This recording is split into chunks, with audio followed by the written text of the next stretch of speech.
Okay, well, we're doing a walk through Ahistory now. And before we did the modern period, which is almost, it's sort of your segue between the two, right? Because I found some food in my carpeting, I think. I'm not sure if it's food, let me see. Yeah, and some hair too. Anyway.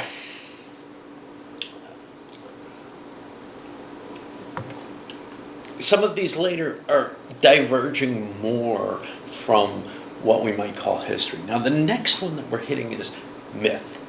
And that is still a little bit linked to reality, right?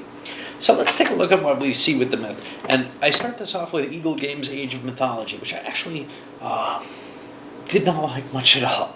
It felt like this terrible Euro Ameritrash combination where all the thought processes were like a Euro, and you could say the same about Twilight Imperium. And you could say it about Warrior Knights, which I liked the modification to, and I think helped the game overall. But anyway, in Age of Mythology, where you no longer have this board presence, it feels kind of like Puerto Rico or something like that. Just didn't do it for me. I was wrong, however, in that some of the people who like the real-time strategy game that it's based on actually kind of like it as a Euro-style game as well, which kind of surprised me. Next one's Albion Land of Fairy.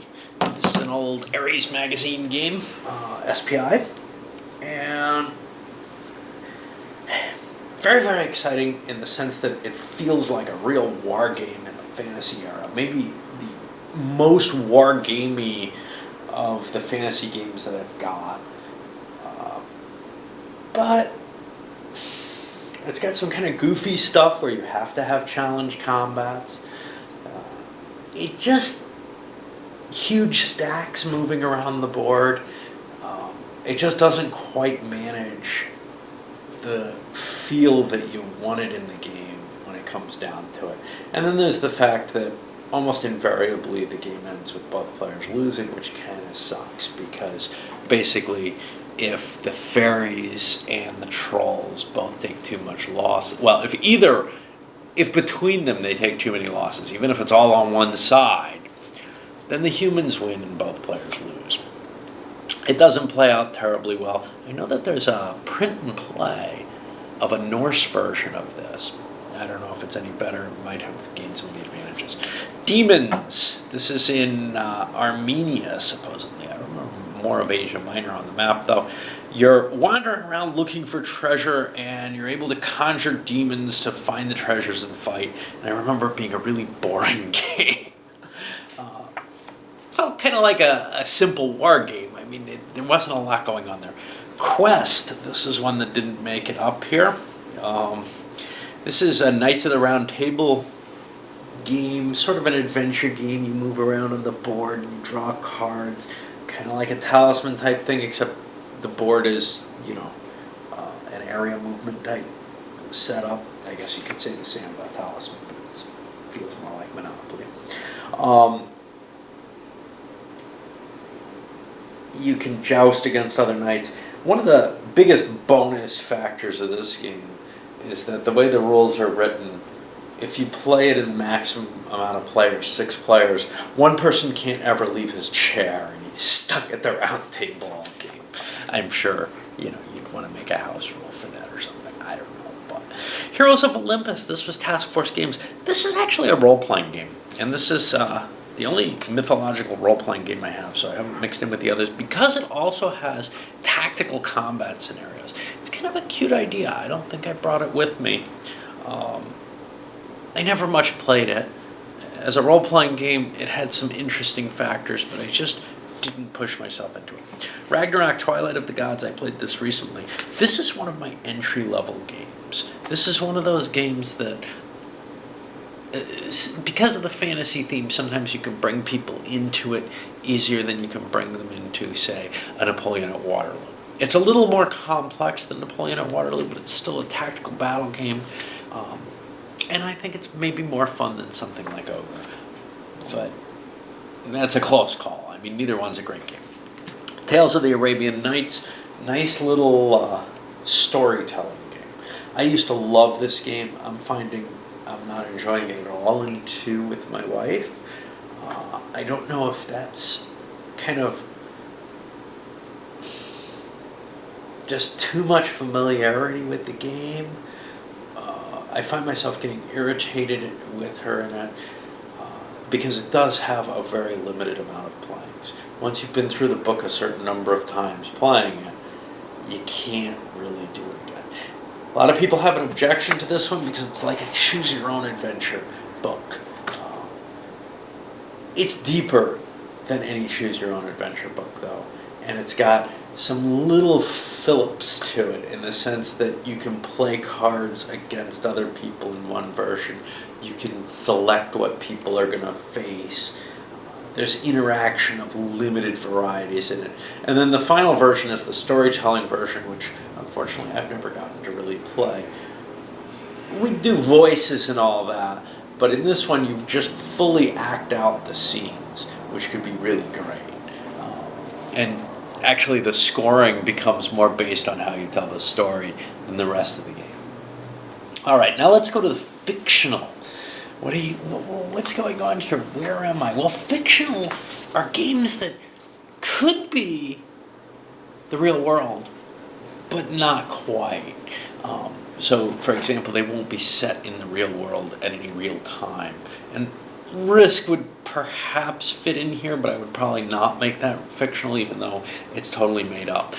Because if I start doing that, then what do I do with things like Struggle of Empires, where I'm like, oh, well, this is a made-up time period that's very similar and trying to pretend to be. You could say the same about Risk. It's a made-up time period. Let's start with these. Blitzkrieg. This is supposedly a great Cold War clash between Great Blue and Big Red.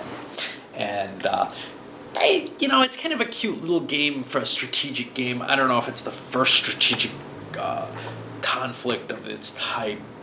But it just, it's of no interest compared to some of the ones with some historical backing and reasonable differences between the sides. It's like playing Stratego or something, but with more of the war game-ish elements to it. Down with the King. Now this one gets it because at first I made it a fantasy game. It's kind of medieval, made up kingdom and everything, and then I started thinking, there's no fantasy element here. There really isn't. This is just, it could be Great Britain. It's kind of vaguely modeled on it in a silly sort of way. It could be some little German state. It could be anything. It's not. But it's kind of an exemplar of maybe politics in kind of the Renaissance era. Say Henry VIII. You have these different cards out there. In some ways it kind of reminds me of Kremlin in this. You have these little cards out there, and you can assign them to different offices, and they're trying to get each other promoted, and eventually you're trying to get your own heir on the throne through a coup that you create. If your heir just sort of inherits the throne, well, that's all fine and good, but he doesn't need you anymore. You didn't put him there. Speaking of others of this type, Junta, made up Banana Republic. Again, it's an exemplar of a lot of Banana Republics. Great game. I have the 10-player expansion, which was put out in a Space Gamer, which works really, really well. But the basic, you have really 2 to 10. It holds 2 to 10 players, but you want at least 4 for the full game. 2 or 3 players, you have to start playing with special rules. 7 is the main game. With the additional pieces, it holds up to 10. And everybody holds sort of a political office, which is assigned to them by El Presidente. And then they go through various things in which they might elect a new president. The president's for life. Or they may, they may choose to depose the old one or remove him in some bloodier fashion. The goal of the game is kind of like Shanghai Trader, which I played recently, and I think very, very lightly touched upon, which is to get as much money out of the country as you can legally. It doesn't matter if your characters get shot in this, though. Unlike Shanghai Trader, where getting killed is bad. It's bad here, but the main reason it's bad is whoever shoots you gets to take your money, whatever you're carrying in your pocket, which is kind of cool. It's a lot of fun. I've got Settlers of Catan, multiple versions of this. I have a German copy with some English rules. I have the Settlers of Catan card game, which I just recently played. Stretches out a little long, catches kind of the same feelings of Settlers of Catan, but in this kind of resource development using the cards as your resources. A little bit more luck in it in some ways than in normal Settlers, just because of the card draws. You can't build things unless you have the right card. You can build the big things like cities and villages and roads, but you can't build the little buildings that make these things more special, and it's got more detail in it. Then, like I was saying, there's my Settlers of Catan, and everybody kind of knows Settlers of Catan, so I'm going to step away from that. I kind of enjoyed it. I enjoyed it enough when I first saw it that I made a tiny little game out of 18xx hexes called Settlers of Enrico, and all the cards are homemade. They kind of show maybe my perverted side of humor, like the Black Knight wanting your sheep. We won't go into that. Okay, and then there's Succession, which I recently played. I don't think I did video it as well. Interesting little game where you're trying to get the heir to the throne solidly placed on the throne and owing you for that. Kind of like Down with the King, much less complex game. It's like a little Euro. Down with the King is really a very, very kind of, not hugely complex, but getting up there close to Republic of Rome in terms of how much effort you have to put. Now we go to one last little section before we get to the big guys. The big guys being things like science fiction and fantasy. This one is future games. And these are games that project not a fictional society, not some projection on the near modern society, but something that's just a little bit pushed further. Now, where did I stick High Frontiers is my question. Did that get in? That should be in one of these. If I put that in science fiction, well, let's just pull that out if that's all the way up there. And it is not, so I don't know where I stuck High Frontier. I know I should have a card for it because I've played it a couple of times. Okay, first one, After the Holocaust. Proposes that there's been a nuclear holocaust and you're trying to rebuild the United States. And this is, I put it in the spreadsheet games list that's on the Geek recent edition. This is a game where you're really manipulating little counters on tracks and trying to get yourself over this hump of producing enough stuff so that you can kind of fully mechanize and feed your people without having a large proportion of your population in the farm sector. So far, I've never succeeded in winning this game. I don't think it's possible alone, except with tremendous die rolls. I think that in a multiplayer game, if you cooperate very, very heavily with one another. Now, obviously, players could just give stuff to another player and actually probably make him win. But if you cooperate very carefully, it's possible, I think, that a couple of people might have a shot at winning. We played one, and we came close, but again, it failed on like turn 8 or so. It's a 10-turn game, and you have to, it's really almost impossible, and on your own, you can't reach them. Now, there's all these military roles. If you start playing with military at any level, even just building them and sitting them there, you're going to cut into whatever tiny surplus you have over your victory conditions, and you're going to lose. And that surplus doesn't exist, by the way. It's always a deficit. But so there's all these military rules so that if somebody was getting ahead, you could kind of threaten them by building a military and saying, "Ha! Well, you can't really do that in the game." And one of the regions, the South, has a military buildup advantage, which doesn't help them at all because even they can't afford to build the military within the strictures of the game. You have constant spoilage, food, machineries being deprecated. You get to play with your economy in a tremendously potent way. You get to set your tax rate, and then you get to follow kind of what the different economic systems claim happens in their situation. So for example, if you cut taxes down to just about nothing, you get a big expansion in your economy, and therefore get more production total than if you tax heavily and then invest in the economy. But by taxing heavily, you can use that cash to do something other than just investing in the economy, and you can control your buildup of industry a little easier, sort of a 5-year plan type thing. It's really a cool game for economic management, and there's some possibility to kind of tweak with it and see what's going on. Got Car Wars in here, classic game that, sort of in there with the Ogre and other the light games that a lot of people were willing to play. Eventually got up to, I don't know what it's, Designer's Edition or something like that, came in a big book instead of a little plastic case.